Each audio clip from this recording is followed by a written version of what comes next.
Eric Roy, ancien joueur professionnel, divers clubs, Nice, Marseille, Lyon, et puis j'en passe les meilleurs, l'Angleterre, l'Espagne. Et puis bien sûr après, directeur sportif, entraîneur aussi, pendant une période à l'OGC Nice.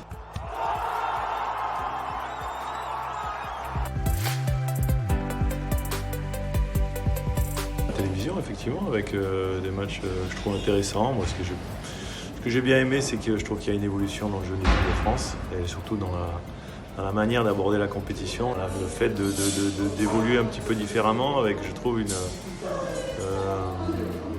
mise en place offensive un peu plus importante, avec pratiquement 4 joueurs offensifs, tout en essayant de garder un équilibre. Alors c'est pas simple à trouver, mais je trouve que ça amène un peu plus d'allant, ça amène un peu plus de spectacle aussi, et puis après on a la chance aussi d'avoir des joueurs de grand talent, donc c'est vrai que ça fait plaisir, même si c'est une équipe de France quand même qui a été très malchanceuse sur les quelques semaines qui ont précédé cette compétition, parce qu'elle a perdu beaucoup de joueurs importants.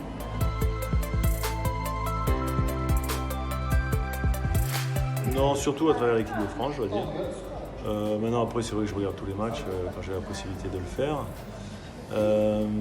Mais bon, c'est vrai que globalement, il y a quand même des choses marquantes, notamment des grandes nations de football qui ont été quand même en difficulté sur ce mondial. C'est vrai que du coup, c'est, je trouve, une Coupe du Monde malgré tout intéressante, avec un bon niveau de jeu. Ce qui est intéressant aussi de voir, c'est que c'était la période dans laquelle elle se joue, et que ça amène des problématiques, je pense, différentes aux entraîneurs, avec des équipes qui ont un niveau de préparation vraiment différent les unes des autres. J'ai vraiment des souvenirs. La première pour moi, vraiment de souvenirs, c'est 74. Et c'est les Pays-Bas. C'est les Pays-Bas de Johan Cruyff. Donc c'était vraiment mon équipe favorite à ce moment-là. Cette équipe des Pays-Bas qui était fondée sur l'Ajax, le grand Ajax, qui pratiquait un football total. Donc j'ai été 2 fois très triste avec la perte en finale en 74 contre l'Allemagne, la perte en finale en 78 contre l'Argentine. Donc voilà, c'était un petit peu la première désillusion footballistique en tant que supporter. Donc voilà, c'était cette équipe de Hollande que j'aimais beaucoup.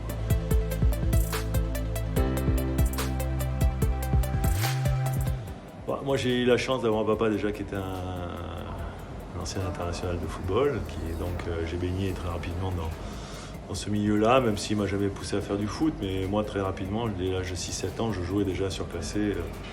Voilà, le foot c'était déjà ma passion, donc c'est vrai que les premières Coupes du Monde, c'est forcément un événement que tu regardes avec des grands yeux un petit peu de gamin. Il y en a une qui m'avait marqué beaucoup aussi, c'est quand la France avait été éliminée par l'Allemagne à Séville. Ça, c'est marquant parce que c'est vrai que quelque part, on se rend compte qu'on est toujours beaucoup plus marqué par les chagrins. Alors, c'est marrant parce que c'était une époque où j'étais en vacances, tu sais, les vacances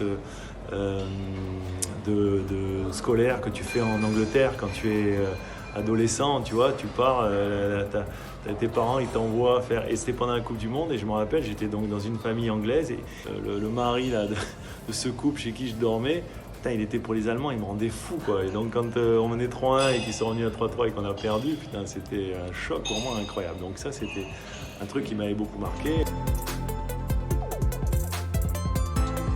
Bien sûr, les Coupes du Monde quand on les a gagnées, mais là je le regardais beaucoup plus avec un œil moins d'enfant ou d'adolescent. C'était plus 98, ça nous a marqué, parce que d'abord 98 c'était ma génération.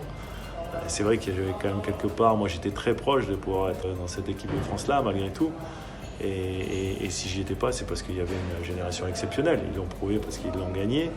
Donc et pour en avoir parlé même avec Aimé Jacquet, que j'avais rencontré quelques temps après, il m'a dit, tu sais Eric, on a souvent pensé à toi, mais bon, à cette époque-là, il y avait. Donc voilà, mais c'est pas un regret, parce que je l'ai vécu après en tant que n'importe quel Français, en tant que supporter, et c'est vrai que c'était une aventure exceptionnelle. Après, on a profité aussi de 2018 avec l'éclosion de Kylian Mbappé, et puis j'espère qu'il va nous porter cette année encore. Donc voilà, on est plein d'espoir actuellement, parce que pour l'instant on est en quart, mais on a un quart difficile qui nous attend contre les Anglais.